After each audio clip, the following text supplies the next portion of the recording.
Hey guys, so today is moving day and I've been here since 8 a.m. this morning, and the guy's trying to hook up our wireless, which is why I can't do this live because we're kind of out in the country and my phone is kind of acting weird. So saw someone pulling up. Ooh, it's a neighbor. Anyway, I want to read you a verse, and I want to tell you a little bit about my story, some of the stuff I've been going through. It's been a rough 2 years, but total spiritual battle, and I've learned a lot about myself through it. And but as you guys know, Sean and I had to move rather quickly. Technically, by law, due to our contract, we had until the end of June to move out. But our landlords, they basically bought out our lease and said, hey, if you move out by the end of April, we'll give you $1,700. So, at first,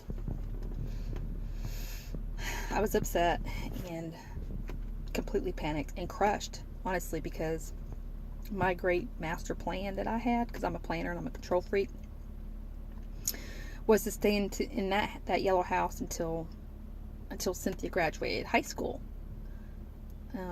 So when this went down, all of a sudden, it came from nowhere, no warning. I was shocked and taken aback and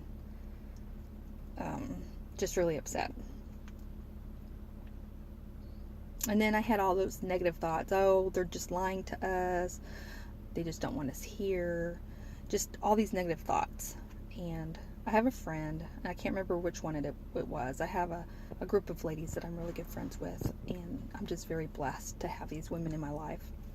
But one of them always told me, and reminds me, when your mind is full of negative thoughts, it's the enemy. You need to stop and pray. Kind of like a fire, stop and roll. So that's what I did. I stopped and I rolled and I prayed with my hand closed. Prayed to God, and I said, Lord, please, please, please, please just set my mind free. Rid the negative thoughts and show me the truth of the situation. Show it to me clearly and help me to see what you want us to do. Because technically, we can stay here till June.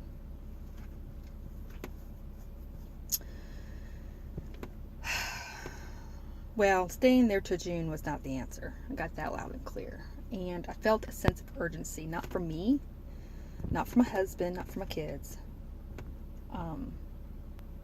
but largely for the landlord.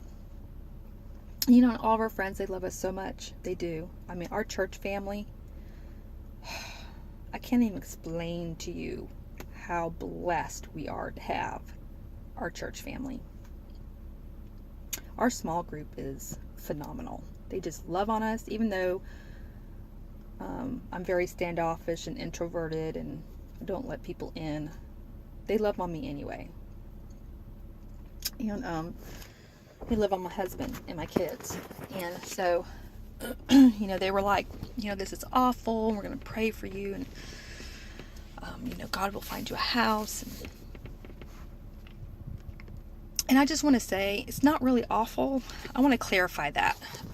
The situation is very inconvenient, absolutely, and very, very stressful. I'm not going to lie about that. I'm stressed out. It's a good thing that, I have the people I have in my life. But it's not horrible. And let me tell you why. Because even though this is inconvenient, God is blessing us through it.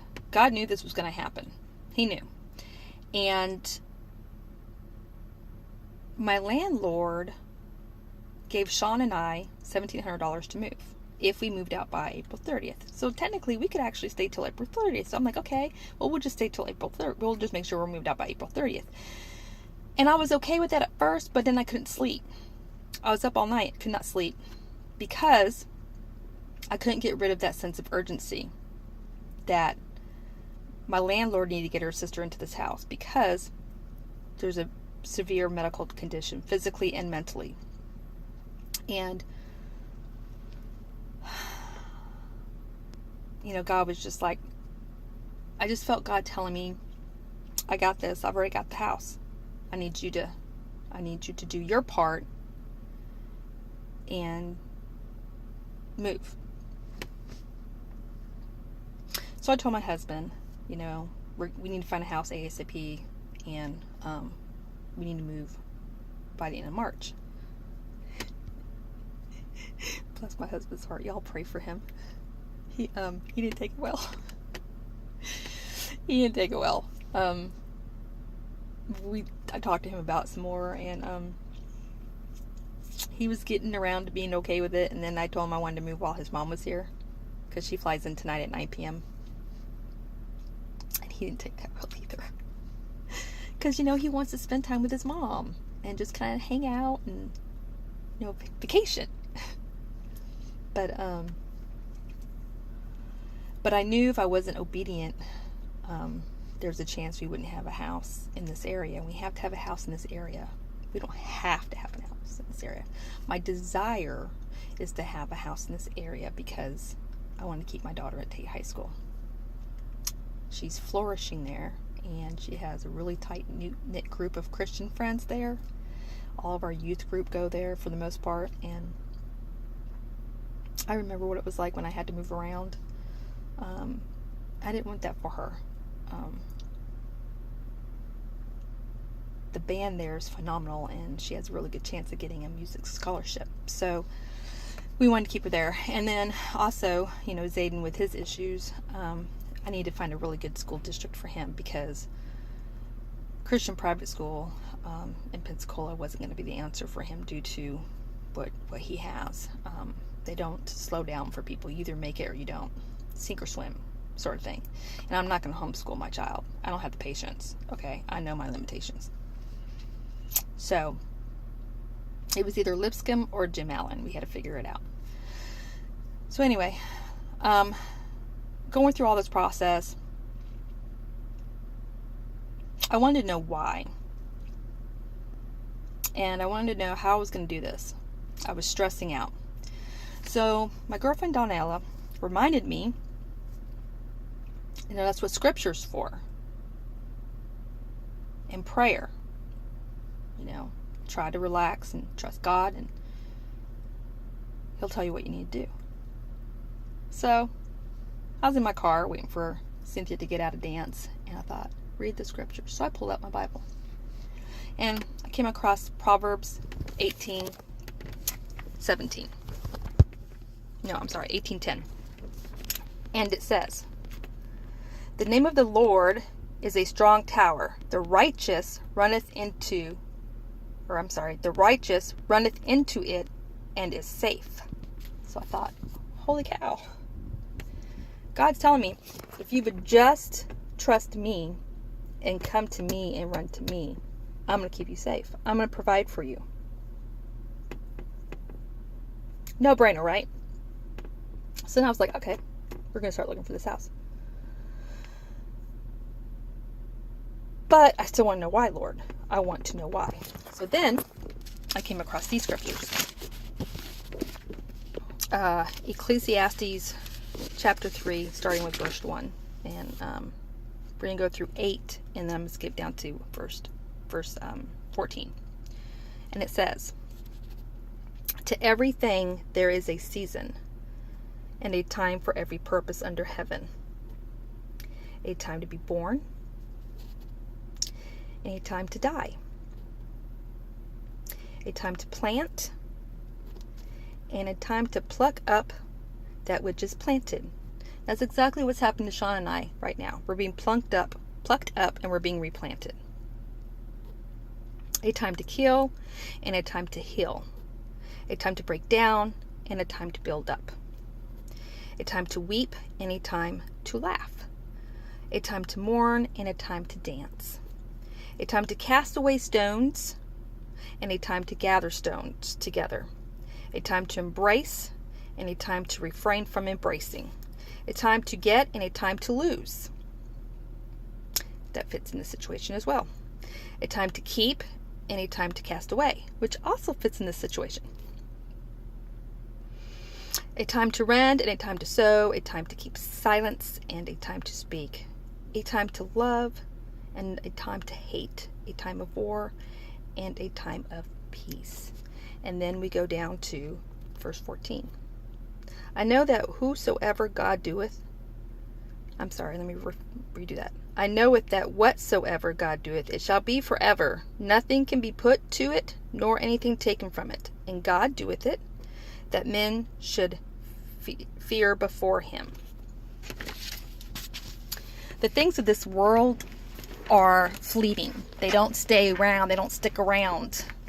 We need to put our value in eternity and what he has for us in his kingdom, not this. This is just earth, full of stuff, fallen, full of sin. There's good stuff here, and then there's heartbreaking stuff here. And I can't take that yellow house with me. I wish I could. Maybe the Lord will just, like, when I die, and he'll just make me like this cute little yellow house that I can reside in. I don't know. Anyway, I love that house. So we looked for houses, and we got some pretty scary houses. And then we found this house. And as soon as we went to the house, I knew, this is the house. I knew. And I told Sean, like, Sean, it's a tad bit smaller than what we're in, and it's probably going to be a little cramped, but this is it. We found it. This is the house. I just knew it. Everything in me told me, this is your house. We went and we came and saw this house at around 11 o'clock. No, we got here at 12 noon. By 2 o'clock in the afternoon, the house was ours. We didn't finish filling an application fee. I only got my husband's stuff in, and she calls me and she said, you don't need to finish your application. I'm like, well, I'm almost done. She's like, no, you don't need to. The house is yours. I've already called the owner, told him that I had a good feeling about you, and he's willing to sign a 3-year lease, and this house is yours. I was like, what? It's very hard to find a landlord that will do a 3-year lease around here. Very difficult. Real estate agencies don't usually want that. They want you to rent year by year, so if they don't like you, they can get rid of you. Or the owner can sell. He's not tied into a contract that long. So I knew then, I was like, oh, this is a God thing. So with that said, I'm going to show you the blessing and the gift that God gave us. There's no furniture in it yet, people, because it's only 10 a.m. and Sean is just getting off work and getting the trailer and whatnot. So I'm going to I'll be right back. I'm going to start the video over and show you the house.